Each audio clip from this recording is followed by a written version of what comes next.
L'autre actualité du jour, c'est aussi la présentation à la presse du nouveau spectacle du Puy du Fou, le mystère de la Pérouse. Avec cette nouvelle création, le Grand Parc invite cette fois-ci les spectateurs à embarquer pour un voyage sur les mers du monde, à bord de l'un des navires de l'explorateur Nicolas de la Pérouse. Et accrochez-vous, ce n'est pas sur une mer d'huile que l'exploration se fera. De redoutables tempêtes sont à prévoir. Aurélia Horner a pu assister aux dernières répétitions. Si vous voulez bien, nous allons y aller. Et merci de pardonner, voilà, c'est à tous nos artisans d'être au cœur de ce chantier parce qu'il faut qu'on avance. À quelques jours de l'ouverture du parc, embarquement sur la toute dernière attraction, le bateau de la Pérouse, encore en travaux. Nous partons toujours au Puy du Fou de l'histoire que nous voulons raconter.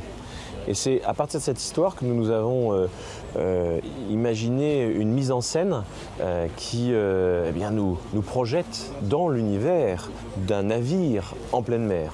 Nous voulions être en haute mer avec la Pérouse et nous voulions que nos visiteurs vivent cette expérience de la haute mer, que le spectateur ressente une véritable émotion.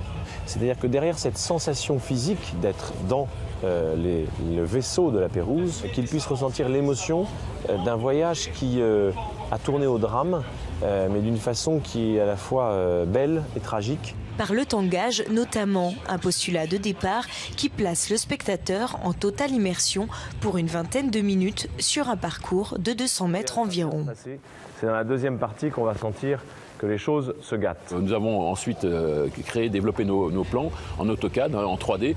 Et ensuite, donc, sélectionner des entreprises de la région. C'est un projet quand même de 10 millions d'euros qui est développé par des entreprises de la région. C'est de l'emploi.